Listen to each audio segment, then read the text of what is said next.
Propaganda of the deed, or propaganda by the deed, from the French propaganda parle fait, is specific political action meant to be exemplary to others and serve as a catalyst for revolution. It is primarily associated with acts of violence perpetrated by proponents of insurrectionary anarchism in the late 19th and early 20th century, including bombings and assassinations, but also had non-violent applications. These deeds were to ignite the spirit of revolt in the people by demonstrating the state was not omnipotent and by offering hope to the downtrodden, and also to expand support for anarchist movements as the state grew more repressive in its response. Anarchist origins. Various definitions. One of the first individuals to conceptualize propaganda by the deed was the Italian revolutionary Carlo Pisacane, 1857, who wrote in his Political Testament, 1857, that ideas spring from deeds and not the other way around. Mikhail Bakunin, 1814–1876, in his Letters to a Frenchman on the Present Crisis, 1870, stated that we must spread our principles, not with words but with deeds, for this is the most popular, the most potent, and the most irresistible form of propaganda. The concept, in a broader setting, has a rich heritage, as the words of Francis of Assisi reveal, "Let them show their love by the works they do for each other, according as the Apostle says, let us not love in word or in tongue, but in deed and in truth."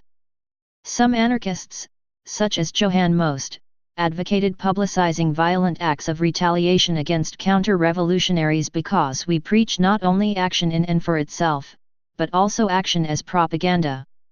It was not advocacy for mass murder, but a call for targeted killings of the representatives of capitalism and government at a time when such action might garner sympathy from the population, such as during periods of government repression or labor conflicts, although Most himself once boasted that the existing system will be quickest and most radically overthrown by the annihilation of its exponents.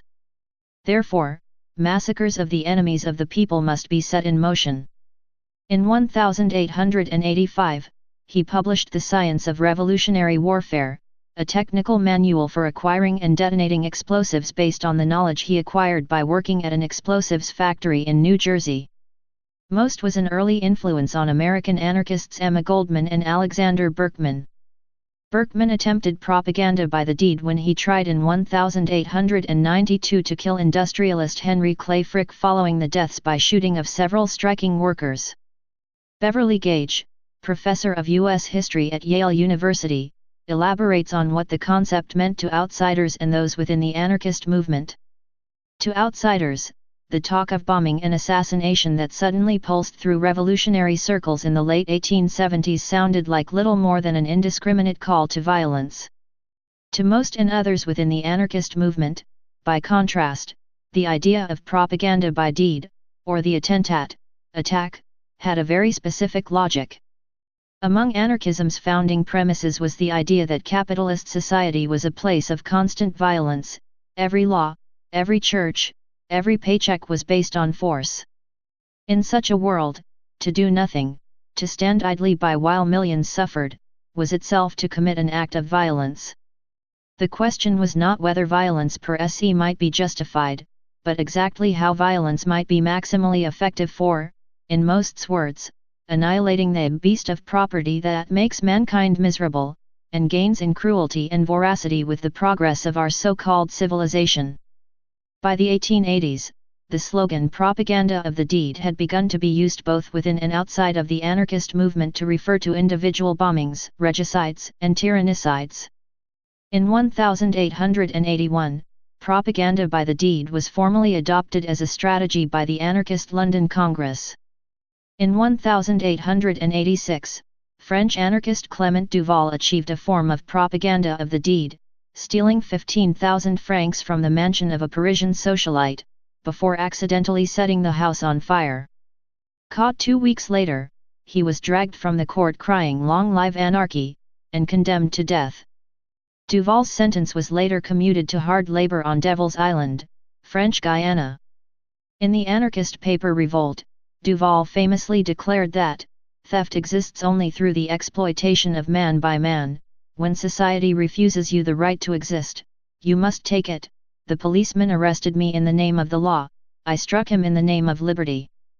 As early as 1887, a few important figures in the anarchist movement had begun to distance themselves from individual acts of violence. Peter Kropotkin thus wrote that year in Le Revolt that a structure based on centuries of history cannot be destroyed with a few kilos of dynamite. A variety of anarchists advocated the abandonment of these sorts of tactics in favor of collective revolutionary action, for example through the trade union movement.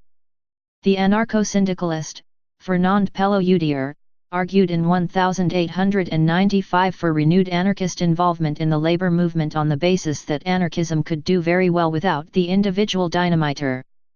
State repression, including the infamous 1894 French Lois Solerates, of the anarchist and labor movements following the few successful bombings and assassinations may have contributed to the abandonment of these kinds of tactics, although reciprocally state repression, in the first place, may have played a role in these isolated acts.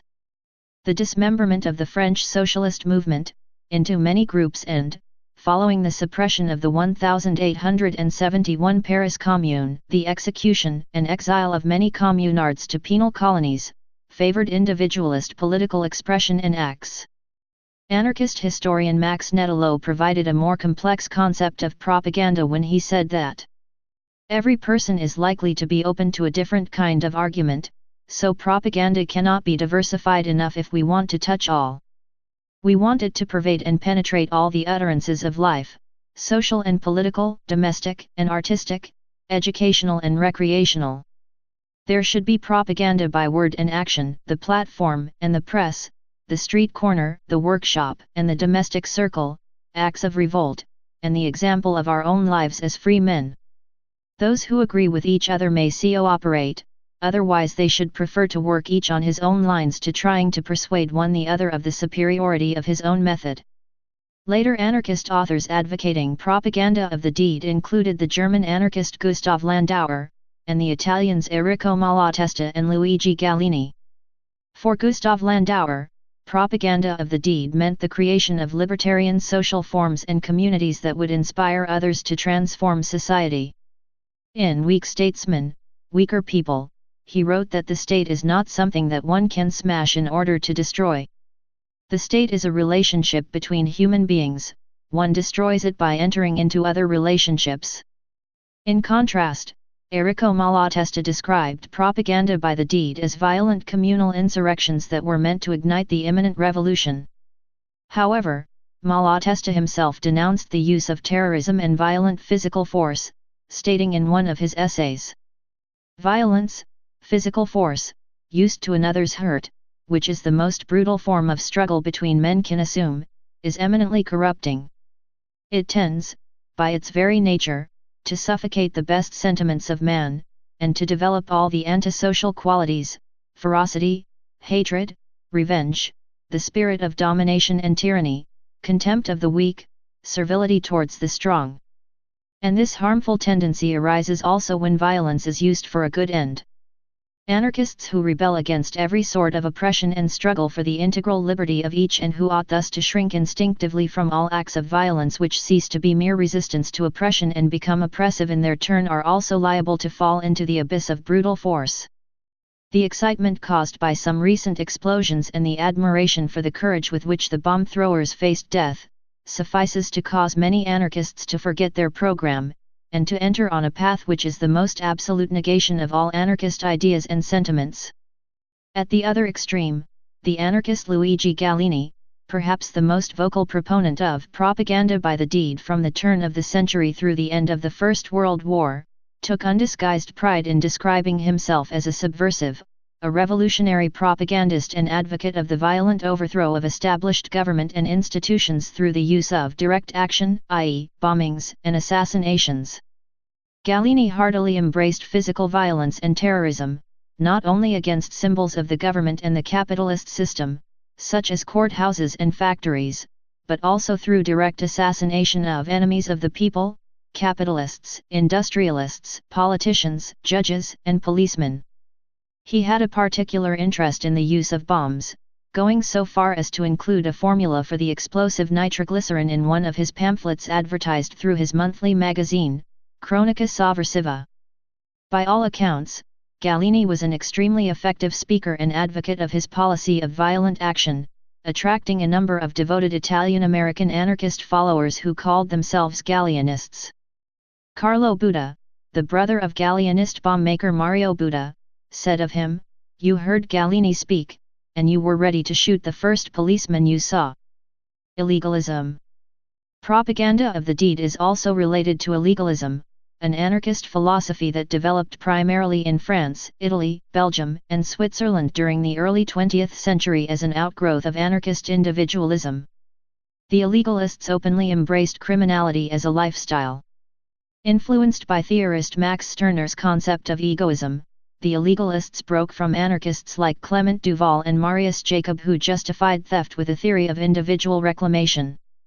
Instead, the illegalists argued that their actions required no moral basis. Illegal acts were taken not in the name of a higher ideal, but in pursuit of one's own desires. France's Bonnot Gang was the most famous group to embrace illegalism. Relationship to revolution. Propaganda of the deed thus included stealing, in particular bank robberies named expropriations or revolutionary expropriations to finance the organization, rioting and general strikes which aimed at creating the conditions of an insurrection or even a revolution. These acts were justified as the necessary counterpart to state repression. As early as 1911, Leon Trotsky condemned individual acts of violence by anarchists as useful for little more than providing an excuse for state repression. The anarchist prophets of the propaganda by the deed can argue all they want about the elevating and stimulating influence of terrorist acts on the masses, he wrote in 1911, theoretical considerations and political experience prove otherwise. Vladimir Lenin largely agreed, viewing individual anarchist acts of terrorism as an ineffective substitute for coordinated action by disciplined cadres of the masses. Both Lenin and Trotsky acknowledged the necessity of violent rebellion and assassination to serve as a catalyst for revolution, but they distinguished between the ad hoc bombings and assassinations carried out by proponents of the propaganda of the deed, and organized violence coordinated by a professional revolutionary vanguard utilized for that specific end. Sociologist Max Weber wrote that the state has a monopoly on the legitimate use of physical force, or, in Karl Marx's words, the state was only the repressive apparatus of the bourgeois class. Propaganda by the deed, including assassinations, sometimes involving bombs, named in French machines infernales, hellish machines, usually made with bombs, sometimes only several guns assembled together, were thus legitimized by part of the anarchist movement and the First International as a valid means to be used in class struggle. The predictable state responses to these actions were supposed to display to the people the inherently repressive nature of the bourgeois state. This would in turn bolster the revolutionary spirit of the people, leading to the overthrow of the state. This is the basic formula of the cycle protests, repression protests, which in specific conditions may lead to an effective state of insurrection. This cycle has been observed during the 1905 Russian Revolution or in Paris in May 1968. However, it failed to achieve its revolutionary objective on the vast majority of occasions, thus leading to the abandonment by the vast majority of the anarchist movement of such bombings. However, the state never failed in its repressive response, enforcing various lois solerates which usually involved tough clampdowns on the whole of the labor movement. These harsh laws, sometimes accompanied by the proclamation of the state of exception, progressively led to increased criticism among the anarchist movement of assassinations. The role of several agents provocateurs and the use of deliberate strategies of tension by governments, using such false flag terrorist actions as the Spanish La Mano Negra, work to discredit this violent tactic in the eyes of most socialist libertarians. John Phillis and Jim Bell are two of the best-known modern advocates, with the latter developing the concept of an assassination market, a market system for anonymously hiring and compensating political assassination. Notable actions. April 4, 1866, Dmitry Karakosov made an unsuccessful attempt on the life of Tsar Alexander II at the gates of the Summer Garden in St. Petersburg. As the Tsar was leaving, Dmitry rushed forward to fire. The attempt was thwarted by Osip Komisarov, a peasant-born hatter's apprentice, who jostled Karakosov's elbow just before the shot was fired. May 11, 1878 Max Hodel attempts to assassinate Kaiser Wilhelm I of Germany. His two attempts to shoot the monarch both fail, and he is apprehended and executed by beheading on August 15. August 4, 1878 Sergei Stepniak Kravkinsky stabs to death General Nikolai Mazantsov, head of the Tsar's secret police, in response to the execution of Ivan Kovalsky. November 17, 1878 Giovanni Passanante attempts to assassinate with a dagger King Umberto I of Italy. It is the first attempted murder against the monarch and the first in the history of House of Savoy. Passanante is sentenced to death, but his penalty is commuted to prison for life. While in jail, he goes insane and is taken to the asylum. February 1879 Grigory Goldenberg shoots Prince Dmitry Kropotkin, the governor of Kharkov in the Russian Empire, to death. April 20, 1879 Alexander Soloviev attempts to assassinate Tsar Alexander II of Russia. The monarch spots the weapon in his hands and flees, but Soloviev still fires 5 shots, all of which miss. He is captured and hanged on May 28. February 17, 1880 Stepan Kalchurin successfully blows up part of the Winter Palace in an attempt to assassinate Tsar Alexander. Although the Tsar escapes unharmed, 8 soldiers are killed and 45 wounded. Referring to the 1862 invention of dynamite, historian Benedict Anderson observes that Nobel's invention had now arrived politically. Kalchurin is hanged on the orders of Alexander's son and successor, Alexander III, in 1882 after the assassination of a police official. March 1, Julian calendar, 1881 Alexander II is killed in a bomb blast by Narodnaya Volya. July 23, 1892 Alexander Berkman tries to kill American industrialist Henry Clay Frick in retaliation for Frick's hiring of Pinkerton detectives to break up the Homestead strike, resulting in the deaths of 7 steel workers. Although badly wounded, Frick survives, and Berkman is arrested and eventually sentenced to 22 years in prison. November 7, 1893 The Spanish anarchist Santiago Salvador throws 2 Orsini bombs into the orchestra pit of the Liceu Theatre in Barcelona during the second act of the opera Guillaume Tell, killing some 20 people and injuring scores of others. December 9, 1893 Auguste Vaillant throws a nail bomb in the French National Assembly, killing nobody and injuring 1. He is then sentenced to death and executed by the guillotine on February 4, 1894, shouting "Death to bourgeois society and long live anarchy! A mort la société bourgeoise et vive l'anarchie!"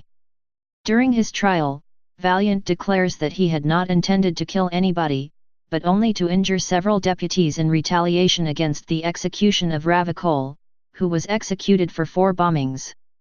February 12, 1894 Émile Henry, intending to avenge Auguste Vaillant, sets off a bomb in Café Terminus, a café near the Gare Saint-Lazare train station in Paris, killing 1 and injuring 20. During his trial, when asked why he wanted to harm so many innocent people, he declares, "There is no innocent bourgeois." This act is one of the rare exceptions to the rule that propaganda of the deed targets only specific powerful individuals. Henry is convicted and executed by guillotine on May 21.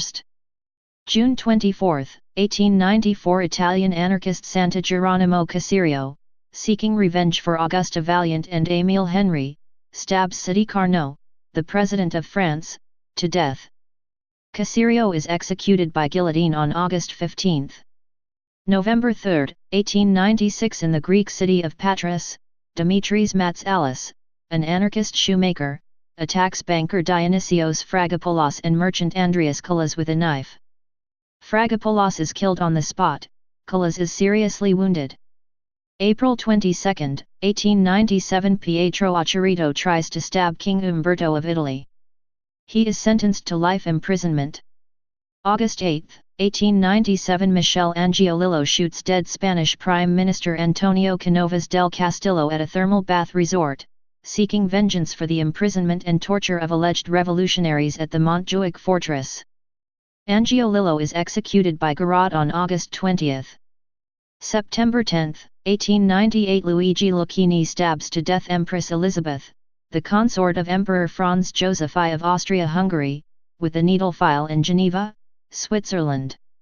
Galleani is sentenced to life in prison and eventually commits suicide in his cell. July 29, 1900 Gaetano Bresci shoots dead King Umberto, in revenge for the Bavobicaris massacre in Milan. Due to the abolition of capital punishment in Italy, Bresci is sentenced to penal servitude for life on Santo Stefano Island, where he is found dead less than a year later. September 6, 1901 Leon Czolgosz shoots U.S. President William McKinley at point-blank range at the Pan American Exposition in Buffalo, New York. McKinley dies on September 14, and Czolgosz is executed by electric chair on October 29. Czolgosz's anarchist views have been debated. April 23, 1902 Luigi Galleani speaks to striking silk workers at a factory in Paterson, New Jersey, urging all American workers to declare a general strike and overthrow U.S. capitalist society. Galleani, who is wounded in the face when police open fire on the striking workers, is later indicted for inciting a riot. He flees to Canada, where he is apprehended and returned to the U.S. by Canadian authorities. November 15, 1902 Gennaro Rubino attempts to murder King Leopold II of Belgium as he returns in a procession from a memorial service for his recently deceased wife, Marie Henriette. All three of Rubino's shots miss the monarch's carriage, and he is quickly subdued by the crowd and taken into police custody. He is sentenced to life imprisonment and dies in prison in 1918. May 31, 1906 Catalan anarchist Mateu Morral tries to kill King Alfonso XIII of Spain and Princess Victoria Eugenie of Battenberg after their wedding by throwing a bomb into the wedding procession following the ceremony. The monarchs are unhurt, but some bystanders and horses are killed. Morral is apprehended 2 days later and commits suicide while being transferred to prison. February 1, 1908 Manuel Bica and Alfredo Costa shoot to death King Carlos I of Portugal and his son, Crown Prince Luís Felipe, respectively, in the Lisbon regicide. Both Bica and Costa, who are sympathetic to a republican movement in Portugal that includes anarchist elements, are shot dead by police officers. March 28, 1908 anarchist Selig Cohen aka Selig Silverstein tries to throw a bomb in New York City's Union Square. A premature explosion kills a bystander named Ignaz Hildebrand and mortally wounds Cohen, who dies a month later. Several contemporary pictures taken after the explosion show the mortally wounded Silverstein with his victim next to him. November 14, 1909 Argentine anarchist militant Simon Radovitzka assassinates Buenos Aires chief of police, Lieutenant Ramon Falcon by throwing a bomb at his carriage while Falcon was returning from a deceased fellow officer's funeral. The assassination prompted President Figueroa Alcorta to declare a state of siege and pass the Social Defense Law, which allowed the deportation of anarchist agitators. September 14, 1911 Dmitry Bagrov shoots Russian Prime Minister Pyotr Stolypin at the Kiev Opera House in the presence of Tsar Nicholas II and two of his daughters, Grand Duchesses Olga and Tatiana. Stolypin dies 4 days later, and Bagrov is hanged on September 28. November 12, 1912 anarchist Manuel Pardinas shoots Spanish Prime Minister José Canalejas dead in front of a Madrid bookstore.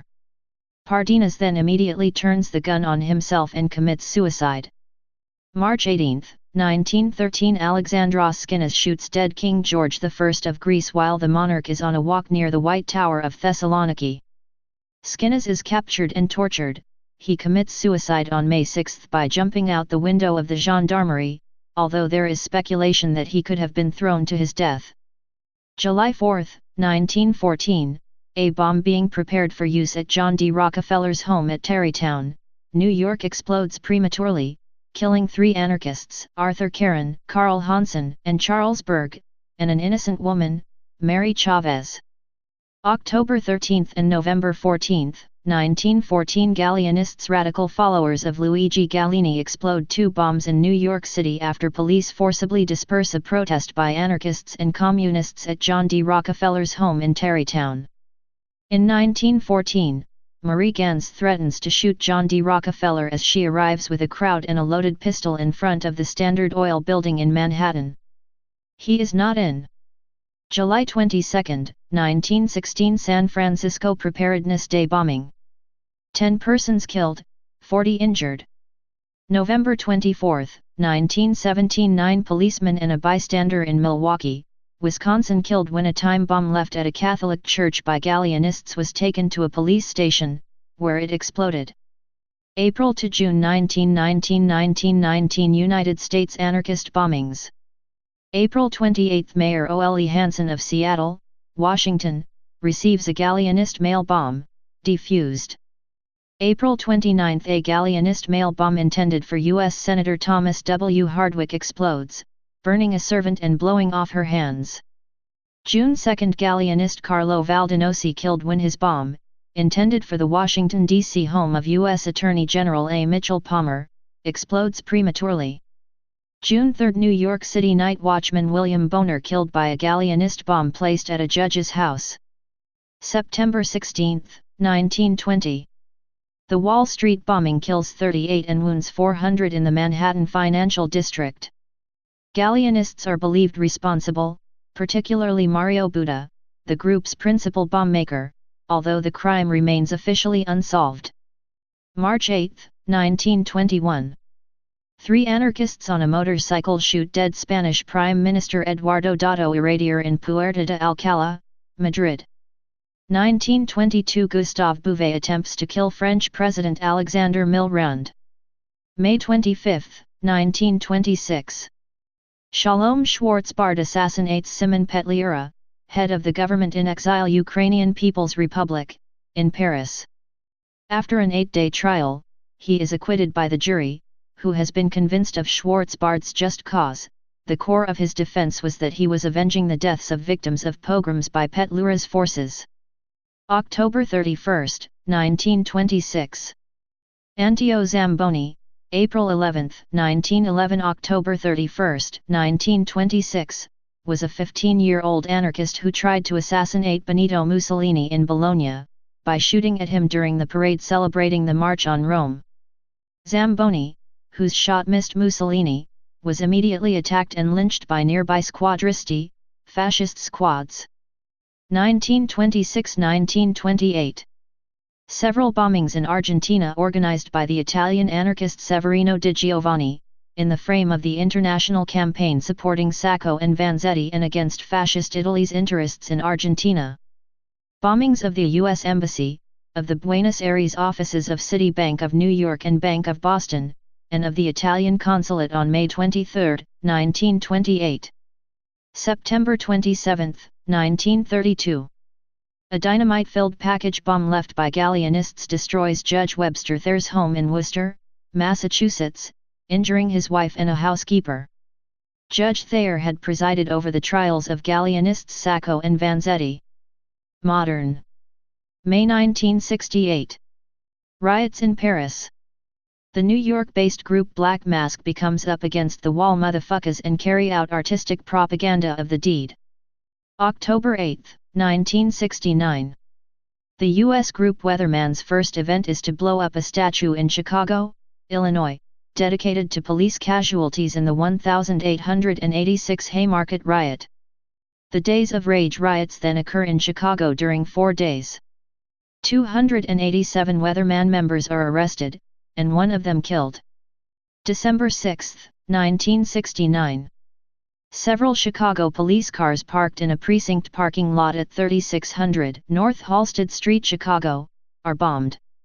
The Weather Underground Organization, WUO, later stated in their book Prairie Fire that they had perpetrated the explosion to protest the shooting deaths of the Illinois Black Panther Party leaders Fred Hampton and Mark Clark 2 days earlier by police officers. 1970–1972. The British Angry Brigade Group carries out at least 25 bombings, police numbers. Almost all property damage, although one person was slightly injured. September 12, 1970.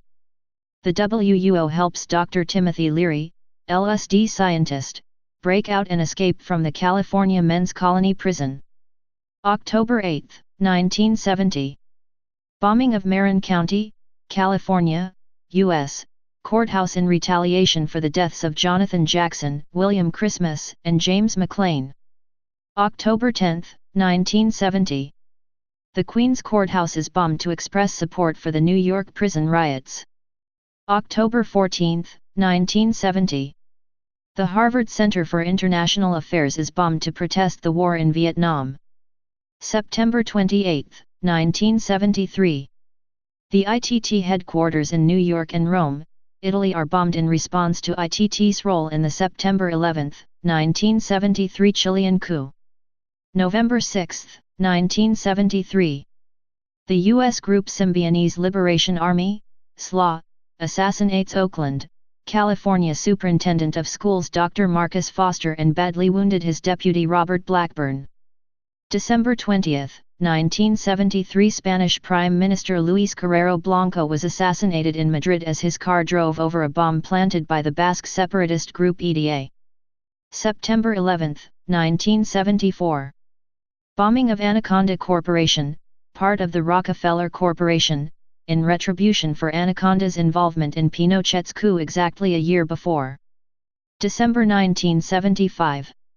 Greek organization Revolutionary Organization November 17 allegedly responsible of the assassination of CIA station chief in Athens Richard Welch. According to a December 2005 article by Clean This Grievous, journalist in Protothema, Sheepskin, Gladios branch in Greece, was in fact behind the killing. U.S. State Department denied Grievous allegations in January 2006. January 28, 1975. Bombing of the U.S. State Department in response to escalation in Vietnam. April 21, 1975. The remaining members of the SLA rob the Crocker National Bank in Carmichael, California, and kill Myrna Opsal, a bank customer, in the process. September 1975. Bombing of the Kennecott Corporation in retribution for Kennecott's involvement in the Chilean coup 2 years prior. May 1, 1979. French group Action Direct carries out a machine gun attack on the Employers Federation headquarters. May 30, 1982. The Canadian group Direct Action, aka Squamish 5, set off a large bomb at an electricity transmission project. 4 transformers were wrecked beyond repair, but no one was injured. 1984 bomb attacks of the Dutch organization RARA, Radical Anti-Racist Action, against the Van Huyts Monument. Van Huyts was the Dutch commander during the Asa War. 1985–1987, Dutch RARA is responsible of several bomb attacks on the Macro wholesale stores, which was active in South Africa. 1985 Action Direct assassinates René Audran, in charge of the state's arms dealing. 1986 Georges Bess, CEO of Renault but before leader of Eurodif Nuclear Consortium, in which Iran had a 10% stake, is allegedly assassinated by Action Direct, although this thesis would be questioned, in particular by investigative journalist Dominique Lawrence. June 28, 1988. U.S. Naval and Defense Attaché in Greece William Nurdine's assassination is reinvindicated by the Revolutionary Organization November 17.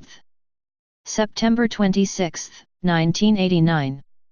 Assassination of Pavlos Bakoyannis, parliamentary leader of the conservative New Democracy Party, by Greek group Revolutionary Organization November 17. November 13, 1991. Dutch RARA blow up the House of State Secretary of Justice Aad Costo. June 30, 1993. Dutch RARA are responsible of bomb attacks on the Dutch Ministry of Social Affairs and Employment. November 30, 1999. Black blocs destroy the storefronts of Gap, Starbucks, Old Navy, and other multinationals with Re. Please subscribe and thanks for watching.